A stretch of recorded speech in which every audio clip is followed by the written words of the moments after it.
I already named it. I named it 9/11 because I'm smart. And now we told everybody now that we were just recording the 9/11 episode. So there you go. Hopefully you guys already checked that out. Maybe it's released, maybe it's not. It's gonna be weird because that was the exact amount of time that I can be serious about something, and now I have like ideas in my head of things to talk about that are like loosely related, but I want to make fun of. So that's awesome. Well, this is the edition of Aaron and Trent Show. Welcome back, everybody. I don't know what edition this is. I think it's like 5 or 6, but it's just Trent and I here on this beautiful morning when we're recording. And we did just record the 9/11 episode, and we were a little bit more serious on that one, but I don't intend to be serious here. We are going to answer a bunch of your questions. We put out an Instagram story last night that just said, hey, if you got questions, we'll hit them up. So we'll cover those, and we'll pretend like we haven't gotten any of them before. We'll answer them just with. Yeah, Aaron just put those out. I was asleep. I woke up to a bunch of messages, and really what I want to talk about is things that I judge people for that I think that I was wrong about. But we can move on to the questions. It's fine. Oh, send it. Let's go. All right. So things that I've come around on is the bracelets, right? The KIA bracelets. Okay, here we go. Send it. Really. So like things that used to bother me is everybody that would wear those. Like, so like I would know someone that passed, and then I would know people that like knew a person that knew that person or was loosely associated with an organization that would put that on their wrist.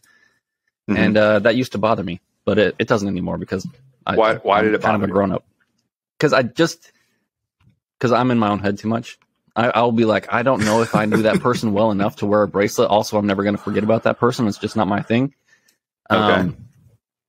Yeah, I don't know why I used to let it bother me, but it used to. And now I'm just like, hey, man, whatever you got to do to feel connected and to remember people and whatever, you know. But I used to do that with all things symbology, right? Yeah. So if you had an angel, if you had, you know, the PJ Flash, if you had, you know, any of those things, right, I immediately would challenge you on it, right? And I would get so mad. I get so like if you implied that you were cooler than you were, or if you said something, I'd be the first one to get into like an altercation. I could not care less anymore. You want to wear a shirt with a big old angel on it and be like, that others may live and PJs are awesome and I might be a PJ. I'm like, sweet. Where do you work? Are you a guard guy? Oh no, fine. I don't care. Like you shouldn't be able to be a poser. You shouldn't get things from claiming that you did things that you shouldn't. But I don't know. That's one of those things that evolved for me too, that I'm just like, I don't know. Is it really that important? Like sweet shirt. I just don't know if I care. Well, yeah. I mean, it's just all kinds of silliness. Like I saw a dude walking out of a store the other day with a tank top on, and I think sleeveless shirts are pretty stupid, but that's just me. And then I thought about it, and I'm like, what? I'm probably just jealous because that dude has like bigger delts than I do. So maybe I should just go to the gym and work on my shoulders, and then maybe I'll fall in love, and the sleeve monster will attack my house, you know? It'll look like it's on a hanger because of your big old traps. You know what I mean? Just bink. Yeah. I mean, as soon as I retire, that's what I'm going to look like anyway. You know, there's indicators. Anyway, go watch more plates, more dates, and you'll understand what I'm talking about. I don't know if anybody will understand what we're talking about. And then now we've gotten to the end of the topics because you came in so hot with things that made you mad. And we talked about, you know, KIA bracelets that now we don't know what we talk about. We have to go back and like find the lessons or find the topics that we talked about. It's just like you, all the stuff, stickers on cars, license plate covers, all the other crap, me judging other military people harsher than I should without understanding that they're not me and they can do whatever they want. And that's fine. I don't care anymore. They can do whatever they want. One of the ideas that I had on the group chat last night to kind of kickstart us here before we hop into questions and stuff is I wanted to revisit. We've been going back during, our chats internally. We've been going back and looking at older topics that we may have recorded beforehand, and we've been talking about doing updates. So one of the things that we saw that I wanted to kind of hit on, failure at ANS, because there's been a bunch of different dynamics that have been rolled into this. Before, in doc style, if you just got punched in the face and the smoke cleared and you were there, you won. There was no say. Like sometimes you even made the cadre mad. They were like, you shouldn't, in Aaron Love's case, you shouldn't be here. You're a terrible person. I was like, oh, well, I did 13 pull-ups and I ran, 6 miles at 42:30. But now there's another aspect rolled in here where you can get through ANS, and then they can say, hey, thanks, but unfortunately, no thanks. And that's a big deal. And we've seen enough iterations now that we see how we're judging attributes. We really do have some good output, some good data. So I'm going to open the floor to you because you're the SME. You're the guy that lives, in and around those spaces. So, well, I live in the ivory tower of ATC headquarters. I mean, right. in the closet. I'm not like sitting at the top of there, just so everybody knows. Right. So first of all, I think that if I was out there and I witnessed the change from the civilian side of the house, where it's like, oh, I have to meet these parameters, these physical markers, and just not jack anything up too bad, and I'm in. Like that is pretty straightforward. And then we come in and we're like, hey, we're also going to open up your brain and figure out who you are, and if you're not a good person, then you're out. Like it'd be like, we're going to peel back, we're going to unzip you, and we're going to figure out. I don't know why things got so weird, but I'm for it. I'm going to keep you up for 18 days and see what happens. It's like, what? I don't understand what's happening. I don't understand why. That doesn't seem necessary. And maybe it's because I spend too much time in my head, but that seems like a terrifying prospect to go in there and have a psych doc talk to you and all these other things. But I'll tell you, we understand that the level that we're assessing for is not secret squirrel CIA, despite what you might see out on the Instagrams. It's for the entry into the career field. And so we're not looking for things to get rid of you psychologically for. Like, we're looking for just the same things we were looking for before. When the cadre looked at Aaron and they said, no one's going to like you and you shouldn't be a PJ, now we have the authority to keep people like Aaron out of the career field, or the ability. Thank goodness.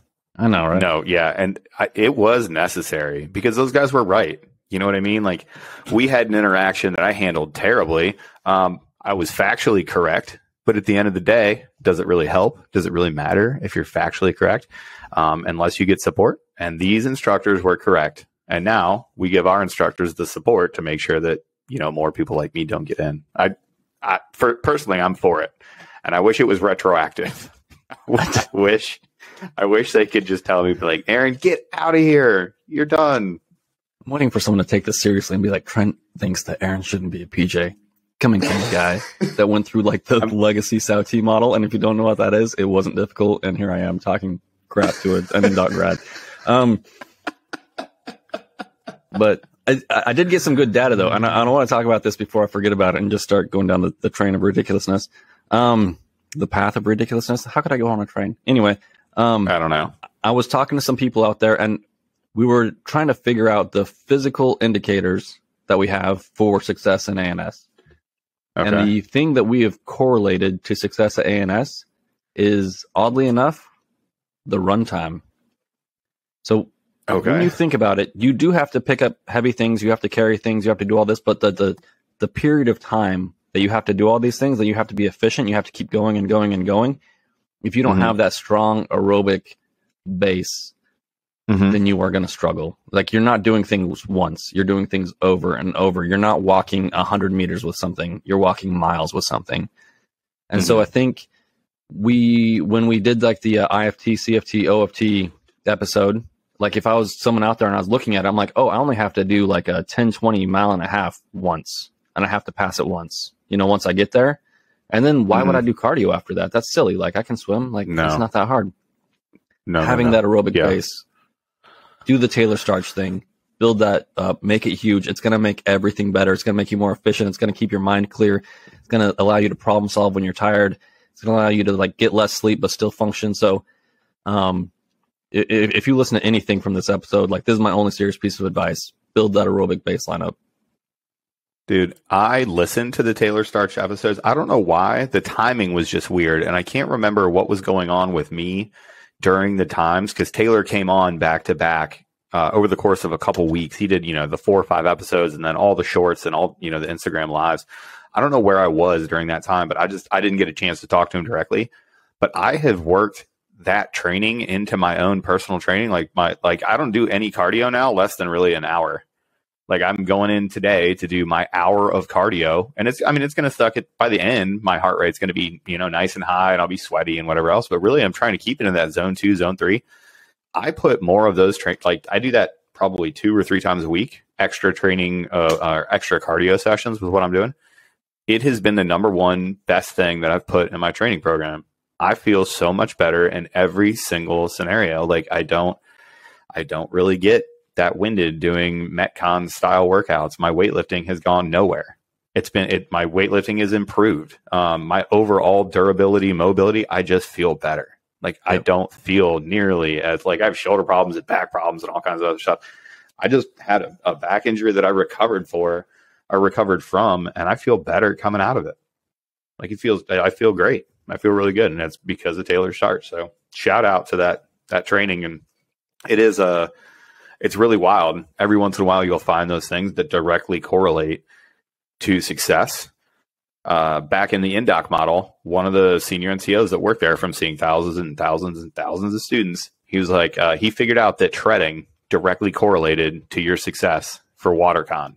So if you can run and you can tread water and you can be efficient in the water at treading water, those two things were like indicators of success for INDOC, for all other things. And it didn't make any sense. And maybe it was just this weird outlier that he identified, this weird blip in the code, but he was totally right. I mean, well, when treading goes from being like the worst possible event, like that stresses you out psychologically and physically, to almost a break time, like it gets hard, and you can make it hard, and you can hand the students stuff and make them do stuff. But I mean, it changes everything, you know. Like if you go for a run and it's not the worst thing that you've ever experienced, and you don't stress out about making it on that run and all these other things, and you just go out there and you perform, then it's easy. And it's almost like a break time. So you need those break times. And we spend more time on our feet doing things and going. Go ahead. One other thing about it. We used to talk about this all the time, actually, when I was down at the selection course, is people were always trying to make the run time, make it faster, right? Make it lower the time. Because we would see a correlation between like guys that were, 45 seconds to a minute under the requirement. We're like, well, these people are way more successful. And I'm like, well, if you look at all the courses when we all used to have different standards, the same thing applied to every single course, no matter what the time was. I'm like, what we're identifying is people that put in the work on the front end and show up more prepared than what was actually required, being more successful through the pipelines. The time, I'm not saying the time has nothing to do with it, but it has less to do with the time and more to do with that mindset of exceeding the standard and showing up ready to go than it is about the actual time of the run. Yeah, no, I would agree with that.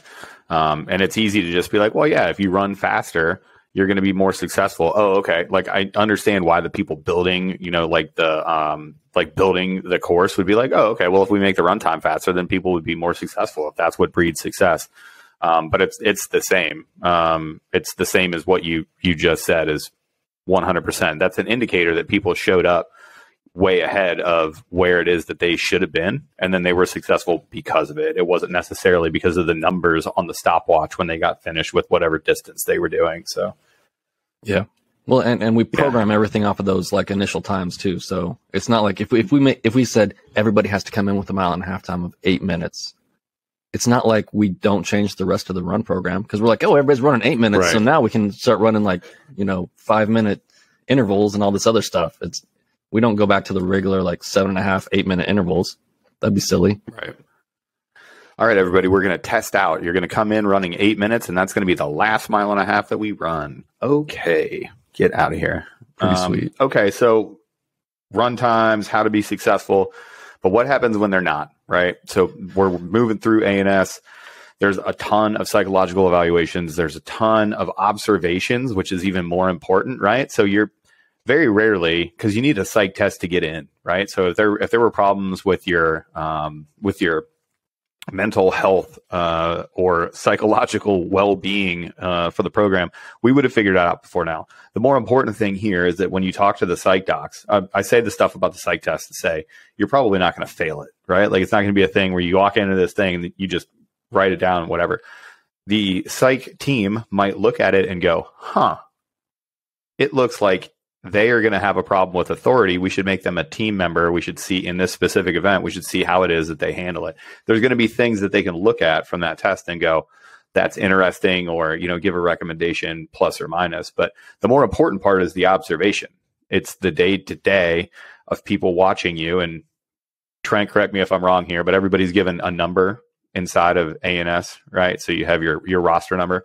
So it's, over and over and over again of training events where an instructor's like, roster number 24 did this. Roster number 24 raised his voice when he was talking to a teammate. Roster number 24 did well on today's evaluation.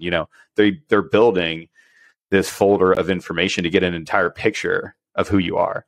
So everybody freaked out a couple of years ago when we talked about attributes-based assessments, but this is the outgrowth of that. This is us looking at you as a whole person. Like, do I want this person in the team room? Can I trust this person with secrets? Should this person be allowed to shoot heavy weapons on no sleep?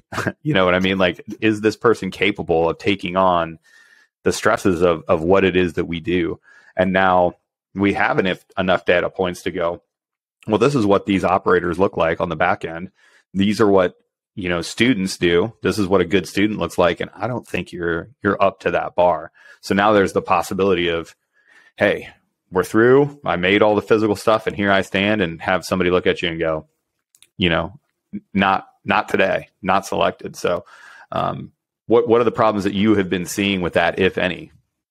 I'll tell you, the vast majority of people that don't get selected are because of physical events. What we're looking for hasn't changed that much. And we understand that like, you bring in an 18-year-old, we all talk about it. Their brain's not fully formed. Mine didn't get fully formed until I was 36. But you leave room to grow and to progress in life. So most of it's physical. The psychological teamwork piece is probably about 5% of it. Like, if we think that you can mature as a person, you still have, a year to 2 years left in your pipeline, and it's not egregious, then you're probably going to get picked up if you're crushing the physical stuff. But those we do a peer evals as well. And if all of your teammates from day one to the last day, all they say is this person is a terrible person, like in front of the cadre, they throw the smile on, they're Johnny on the spot, the spotlight ranger. And then as soon as the cadre leave, like, they start talking crap and they don't want to do anything. They don't help out with any team gear. We all know that person, like, I'm not here to make friends. I'm here to, go be an operator. It's like, get bent, go away. Right. And we used to do this in the phase 2. We used to see it on a fairly regular basis when we do the phase 2 for NCOs. And where you'd see it come out of the most was like places like Hurlburt, where you'd get this person who would hang out with our guys and would like, they're in it for the lifestyle outside of the team room more than they are for the, the work. So, yeah. But I mean, I'm telling you, that's maybe 5% of the non-selects, maybe. I don't have the data in front of me or anything, and it changes class to class. But if you go in and you crush it physically and you're just like a normal person, don't psych yourself out too much about it. Yes. What's our advice? Just be a normal person. Just ask yourself, would a normal person wear Sage combat boots in their jeans with a tucked in t-shirt and a leather belt to the mall at the Riverwalk? Would a normal person do that? I don't think so. I don't think that's what normal people do. So don't do that. I'm trying real hard not to be. We already talked about things that bother me, and I'm just, but it's that blood pressure. That's the thing, is we're always just like, be a good person, and that's so subjective, So I'm like, I'm trying to open up the aperture and be like, in reality, it's more like, be a normal person. I'll take normal, right? We're willing to. That's like the bottom, right? Like the 7. It's like, you don't have to be perfect, but the bottom is normal. Yeah. We're hoping you get to like good, but we'll accept just normal. Don't be weird. You can't be a brony. You can't watch too much anime. You can watch some anime. I think anime is cool, but you can't like be doing the Naruto run when we're trying to do something. Like, you gotta miss me, dog. just be normal. You could be eccentric. I knew a dude. Oh man, I'm not gonna put his name out there. He works at the GSU now. He is an awesome guy. We'll call him Dan. It's not his name. Dan was the most eccentric dude. He would smoke a pipe.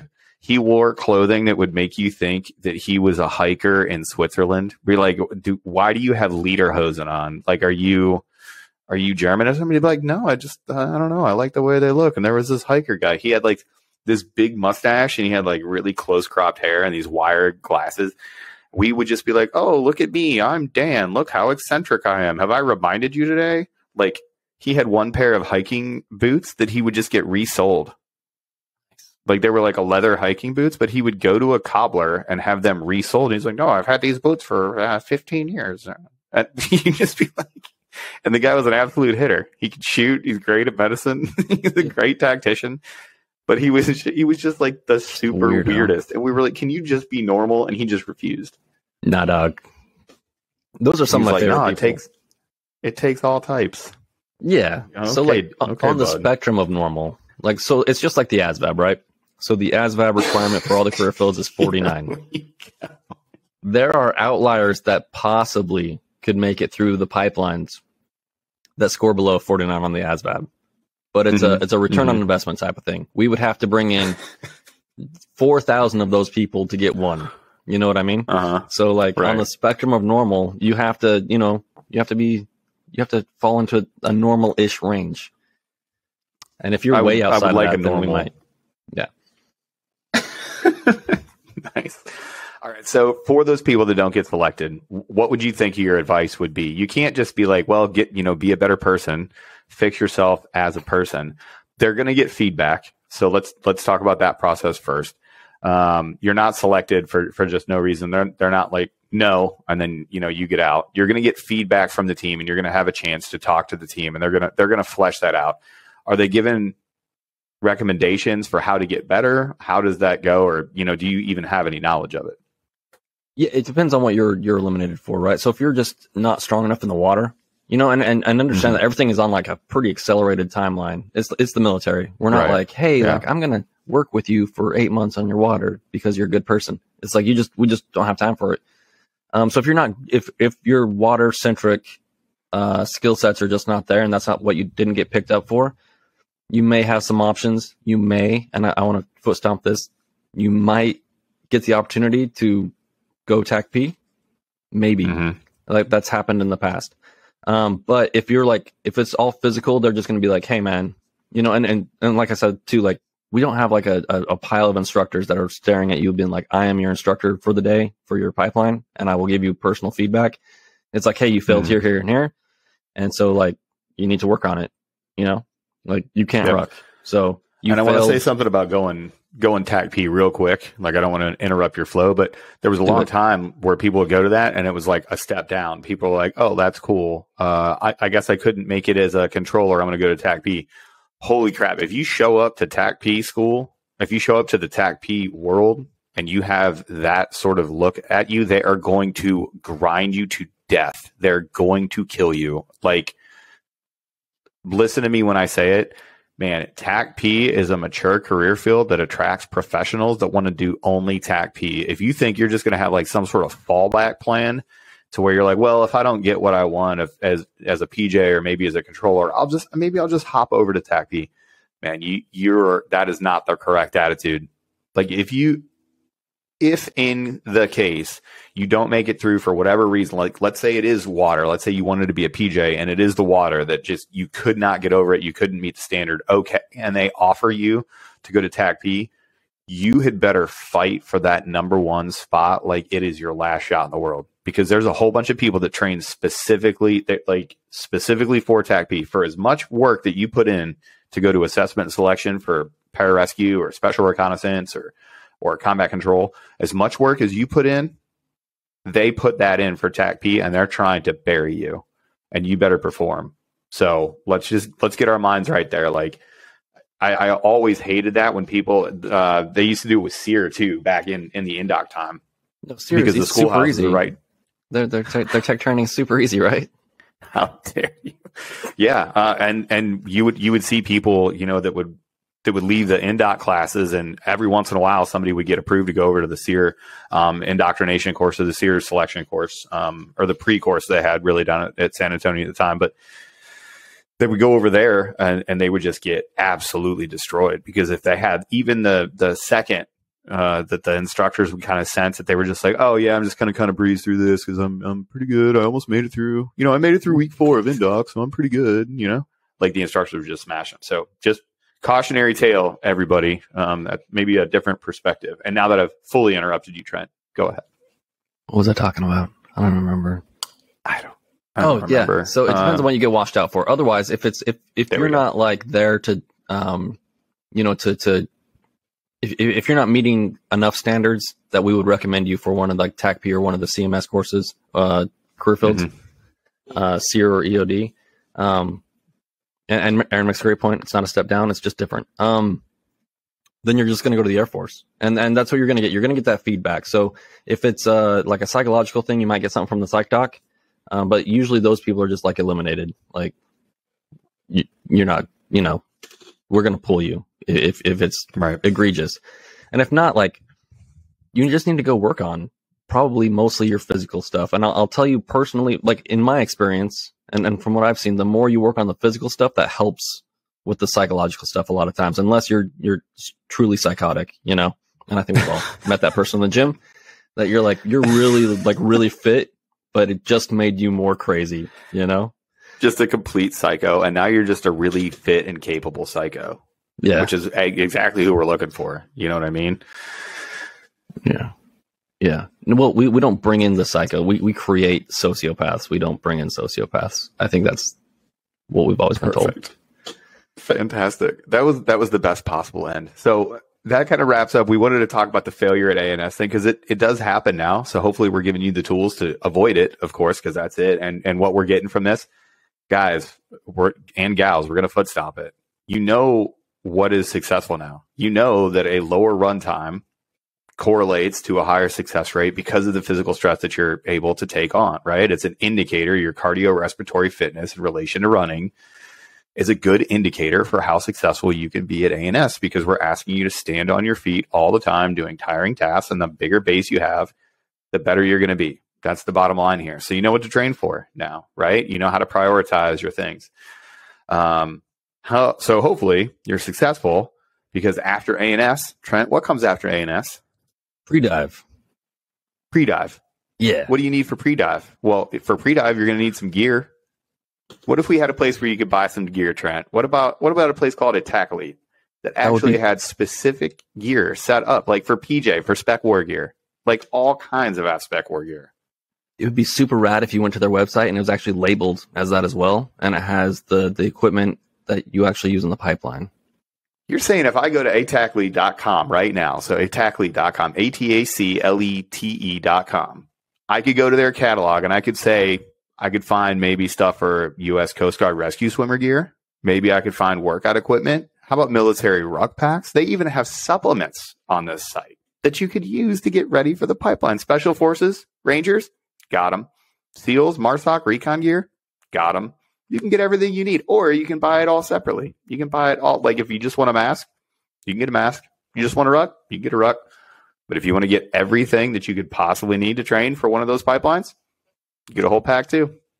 Spoiler alert, under the Marine Corps tab, it's just crayons. There you go. Oh, damn. It's crayons and a whole bunch of honor, brother. I thought you get it right. Go to Ataclete, ATACLETE, Ataclete.com. Use the code ONESREADY at checkout. You'll actually get a pretty sweet discount, and it really does have all of your training gear. So go check them out, Ataclete.com. Use the code ONESREADY at checkout. Get all the training gear you could possibly need to earn each breath and get in this AFSPECWAR life. Trent, that was the best ad we've ever done. It was good. And I just want to say one more thing. Like someone hit me up the other day about Ataclete, and this is beyond the ad.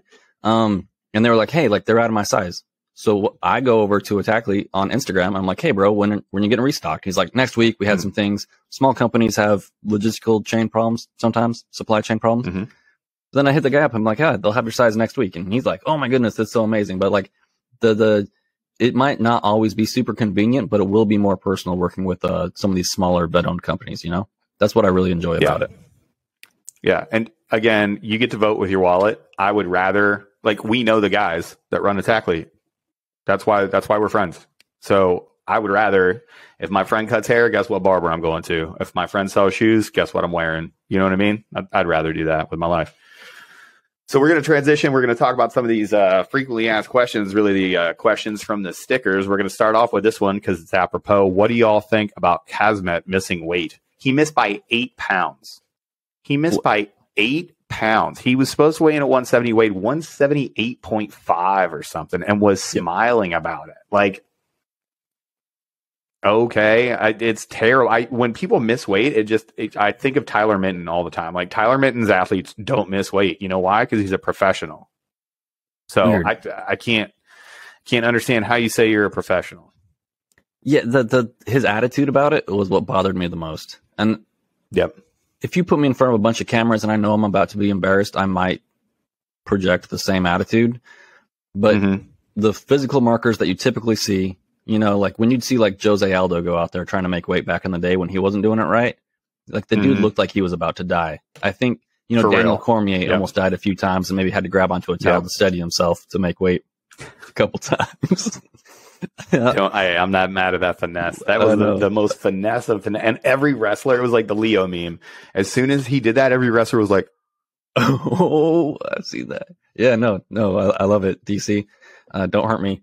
And, but it's just the attitude. And like, then, I don't know, just, you missed weight.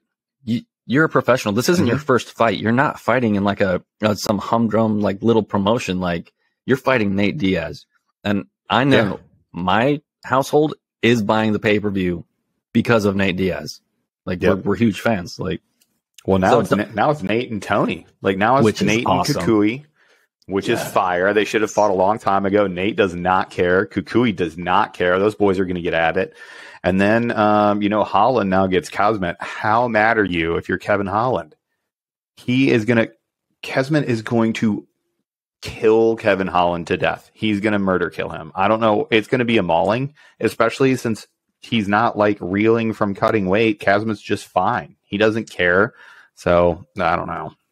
Holland is one of those guys that after watching like his first fight, I'm like, who is this Jamo? You know, like, who is this dude? Yeah. But every time he goes out there and performs, like, the dude is a performer, and like he does some really unorthodox things. And so, like, I'm not saying he has a great chance to win that fight, but I'm a little excited about it. And I'm also happy that I'm pretty sure Holland will still get half of the purse, you know? I think so. He should get paid for it. I mean, he's stepping up to take that fight, like, especially with Kazmet and what he can be. Like, dude, I'm not mad. Go get paid. All right. Yeah, go get paid for sure. But don't pay with it for CTE. Please be careful. Love to see y'all talk about prior service members joining and mid-career professionals joining it. Well, we talk about this all the time. We talk about cross trainees coming over, prior service members. I mean, like, I don't know. We covered a whole bunch and people think like there's this magic to it. There's really not. Like, you just go to A&S, dude. You're a prior service Marine, tight. I hope you make it through the pipeline because those dudes are cool. I just had a conversation with one of the special forces dudes yesterday from First Group. So he came over, he was grabbing an ISU story. It doesn't matter. So we were talking and he was talking about a prior service Marine that works at the 2-1 that was a sniper. And he was like, yeah, this guy is apparently, he was like, it was really awesome having him. They just got back from a trip. And he was like, yeah, it was awesome having him on this trip because he knew, you know, long distance shooting. He's like, he knew that stuff cold. He could instruct that because he had a ton of time doing it. That's like the great story of, okay, cool. He had a prior career and now it's like additive to what he's doing now. You know what it is 99% of the time? Oh, well, back in my time in the Army and the infantry. Okay, I don't care. Nobody cares. It doesn't help you. It doesn't hurt you. It's life experience. Like, you could be a fry cook at McDonald's. Like, that could also, I mean, I could find a way that is also additive to what it is that we do and whatever else. I don't know. Leading people on the fence and demotivating others in SWIC and ANS. Leader's mindset in this situation. I don't know what that means. If you're asking, how do you lead someone that's on the fence that is demotivating others? I think that's what you mean.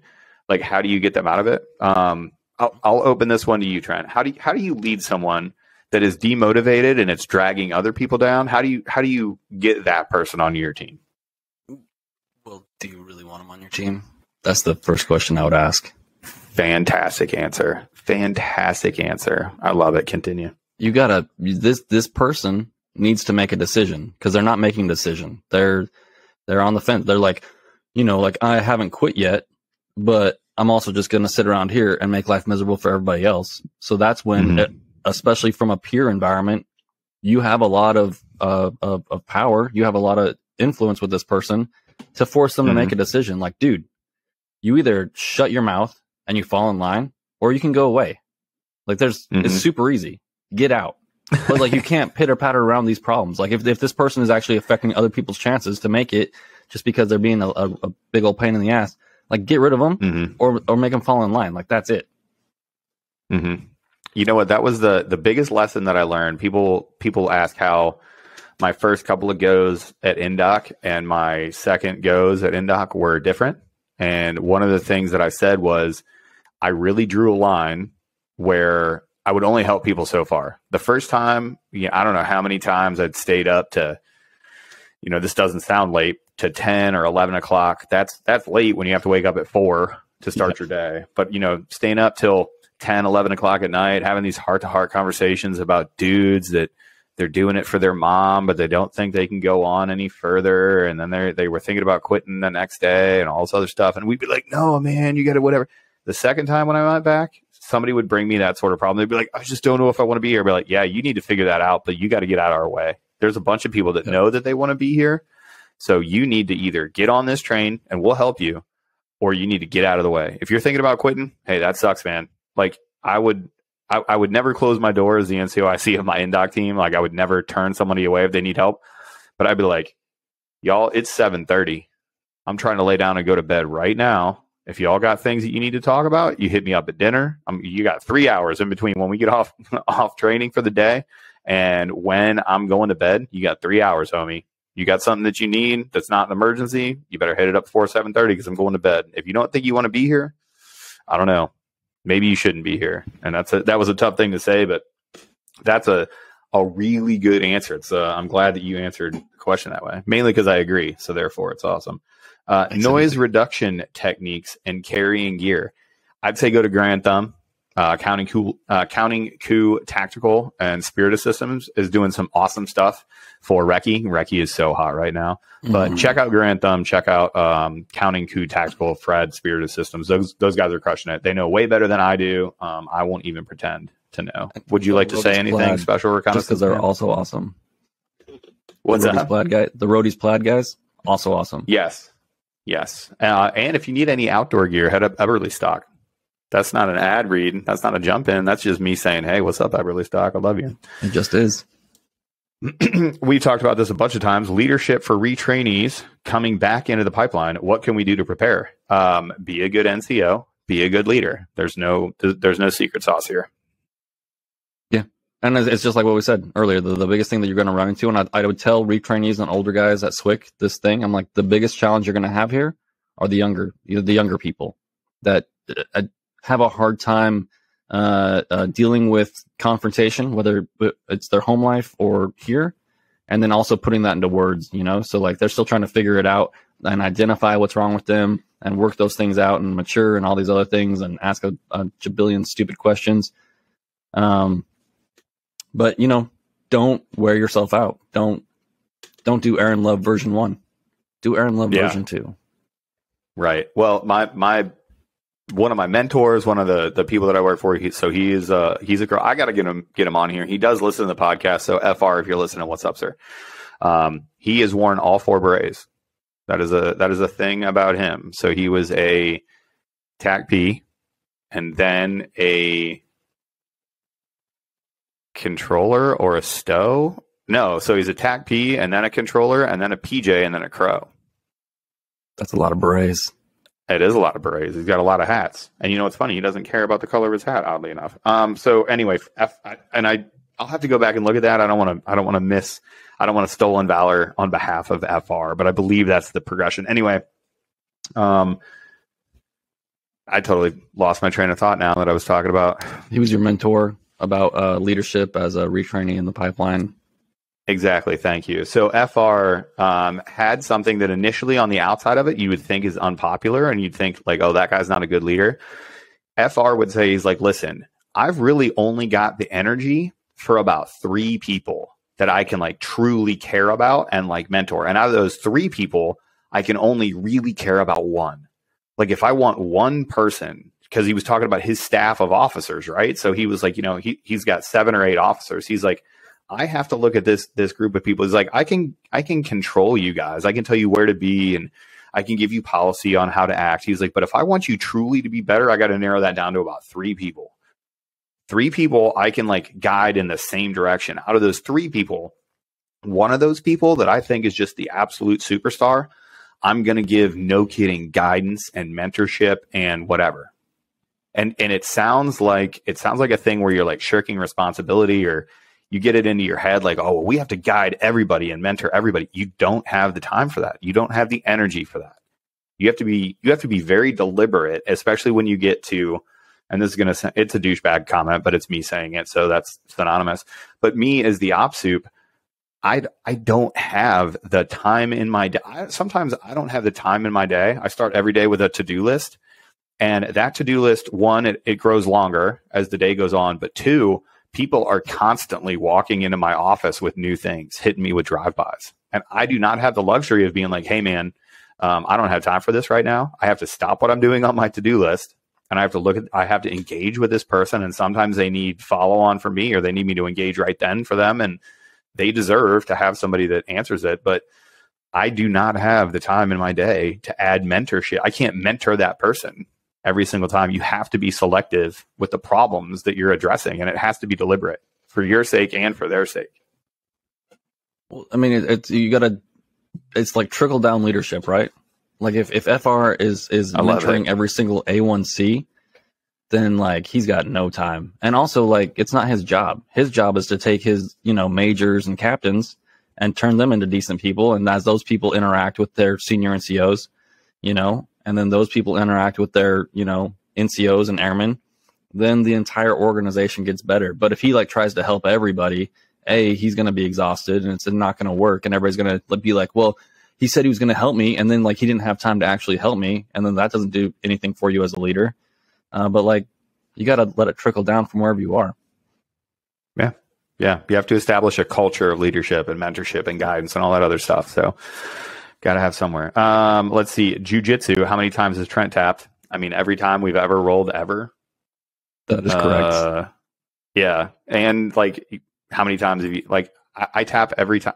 The only thing that's sore after my nightly jiu-jitsu session is usually my hand from telling people to stop choking me because I'm going to pass out. So like tapping, I was like, oh, did you tap out? Dude, if you rolled BJJ for 2 days, you know that tapping a lot is a good thing.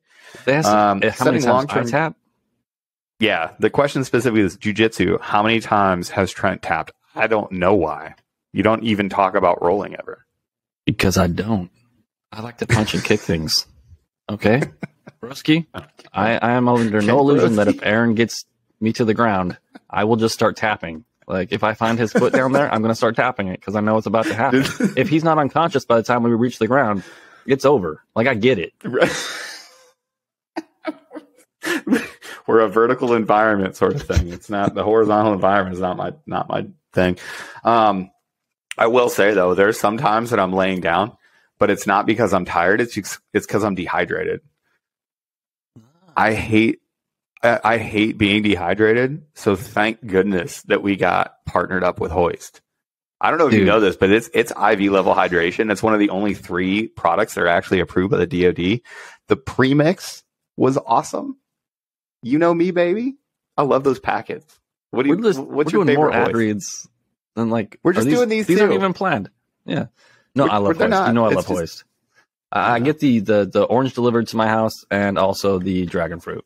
I get the dragon fruit delivered because it's not as popular. I like it. But that way my family won't drink all my Hoist. But the orange disappears in like 48 hours and I get really upset. 100%. Yeah. Hoist, if you guys aren't tracking, like it's got a huge military presence. It's at like 50 military bases across the world. So check it out. It's probably in your shop at. The new flavor they just put out is actually, it took over for orange for me. The premix, blue raspberry is the absolute favorite. If we're not talking, fruit punch, the powder packs, the sticks, Those things are awesome. They're in every single piece of luggage that I have. I will show up to like trips and I'll just like open the pack up and there's like 5 hoist packets in there. I'm like, yeah, absolutely perfect. But I was telling one of the dudes this week, because I'll put them in a little like cup. I'll be out in the middle of ops. So they'll come in and you'll see a guy pick it up and they kind of look at it. And that's when I start. I'm like, hey, did you know that tastes so good that you can drink it middle of the workout? Did you know that's IV level hydration? It's fantastic. Oh, totally approved by the DOD. Oh, do you like that? Go to Hoist. Go to drinkhoist.com. Use the code ONESREADY at checkout. You'll get a sweet discount. So drinkhoist.com. One's ready at checkout. Don't be dehydrated. Don't lay down. You know, like we wear different color hats, but I think most of our disagreements come down to flavors of things that we ingest. Those are the things that we disagree with. Personal preference. Yeah, 100%. You know, have you ever noticed how the flavor grape tastes nothing like a grape? But it's like you now associate that flavor like a grape beverage. Yep. That does not taste like an actual grape. Doesn't taste like a red grape. Doesn't taste like any grape that's on the market that grows naturally. But now you associate that flavor with grape. So if somebody's like, "Oh, it tastes like grape," you're like, "Oh, I know what it is, whatever." But it's a fake flavor. Some dude in the lab decided what grape tastes like for all of us, and now they got us. It's like mass hypnosis. That's it, right? 100%. It's a mass hypnosis or a mass psychosis event. So setting long-term goals and short-term goals to help with not getting discouraged. Well, I think you answered your own question in the question. So if you set short-term goals that are additive and get you to your long-term goal, that should help you from not getting discouraged. This is the first self-licking ice cream cone question I think I've ever seen. Do you know my goal is to get to the gym, and everything that happens after that is I know what to do after that, and it's all gravy. Fantastic. Yeah, outstanding. Land nav tips and tricks for best practices and success. Tricks. There's no trick to it. You just have to be good at triangulating your map, and then you have to be able to walk in a straight line. So there's a bunch of ways that you can do this, but you just have to be good at it and pace count. I got it. Practice is the tip. Oh, or the trick. Got it. Yeah. See the trick. Yeah. And the best practice is to not suck. Rule number 1 is look cool. Yeah. Rule number 2 is don't get lost. Rule number 3 is if you're lost, refer to rule number 2. And if you're super lost, refer to rule number 1. Rule number tips 6 on becoming a better leader. Go ahead. Don't listen to Lieutenant. Can't spell lost without LT, baby. Tips on becoming a better leader. I'm only 21 and teach at my ER as an EMT for basics. It's like anything else. It's odd that we just said that you get better at land nav by practicing, but you'll get better at leading by practicing as well. Putting yourself in those situations where you can lead. This is the age-old question. We've talked about it, 2 million times. Is leadership an inherent trait?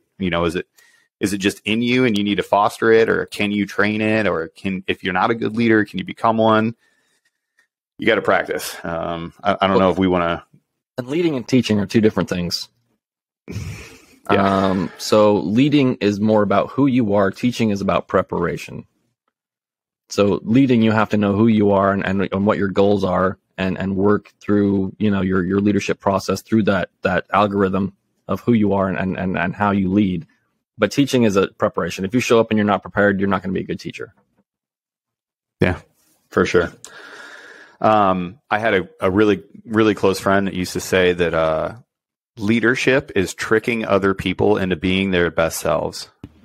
And I love that statement. Like, a true leader tricks you into being your best self without you knowing it.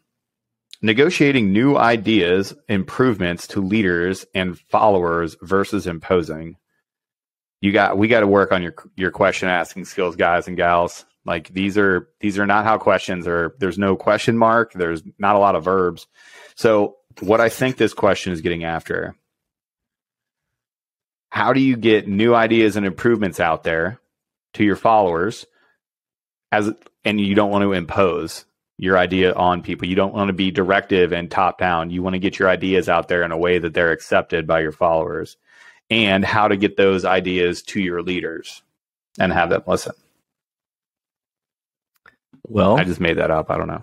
Yeah, no, I think that's what they're saying. First of all, if you and all the people around you think that this change needs to happen because you've socialized it amongst them, you've taken in all the input, and you've proven you're an expert in whatever you're doing, and you've proven that this is a better process, you have two choices. You can either try to get your leadership to get on board, or you can just execute, and then or you can just make the change. Yeah. Fantastic. There's a thing on base where they have NCOs that come in, so like junior E5s, and they have senior NCOs come in, and we talk about, different topics, right? And I was talking about organizational change, and somebody was like, well, what happens if, there's an idea, the whole shift wants to do it, the shift supervisor says the weekend is like, well, I need to talk to the boss about it, but it's something we can make at our level. What do you suggest we do? And I'm like, just make the change. Just go do it. Is it better? Is it going to have immediate better output? And they were like, yep. I'm like, just go do it. They're like, well, but nobody said that we could. I was like, well, no one said you couldn't either. So if you just start doing it and it's better, then it won't be denied. Like if you sit there and talk about it all day, like see work, do work. If you see a problem, go fix the problem. And then you can fill everybody in on what you did later. Obviously, there are backstops to this. You can't spend money without your boss approving it. It can't be dumb, illegal, immoral, or unethical. Like, okay, got it. But outside of that, if it's a good idea and you're taking the initiative, you'll be right 99 times out of 100. You might miss every once in a while. You might need to, get a little wrist slap. Like, hey, everybody needs a talking to here and there. And I can almost guarantee the last guidance that you got from like your leaders up the chain of command was get the job done. And if that's the last guidance you got, then just go get the job done. Yeah. I try to tell my people this all the time, and it's because I'm lazy, not because I think I'm a good leader, but I am a what guy. I am not a how guy. I'm telling you what I want. Go do this. This is the effect that I want, right? I want a briefing from finance for everybody in the unit so that we don't have to go over to finance in ones and twos before this deployment. I want them to come over here and I want them to do all the financial stuff in our building. And the person that I had that was running this event started to be like, well, do you want him to come over? I'm like, that's what I want during this week. That's what I want. Just make it happen. And they're like, should I come back to you for? I was like, nope. Just tell me when it's scheduled. That's it. I don't care about how this gets done. I want it to get done, and that's what I want. That's it. So once a task becomes your own, even the person that gave you that task is now the person that you're going to direct. So, like when finance shows up, like you're not going and being like every 5 minutes, like, hey, senior love, like, can we do this? Blah, blah, blah. It's like, hey, senior, finance is going to be here at this time in this room. Be there. Because as I was talking about earlier, on the revolving door that is my office, I don't have 10 minutes for this talk. This is a $2 conversation. So just hit me with a bottom line up front. Let's both get back to what we're doing.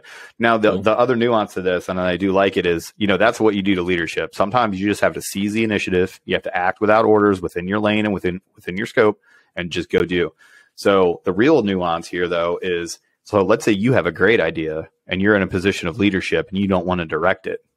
So how do you get your followers? How do you make that organizational change without being directive?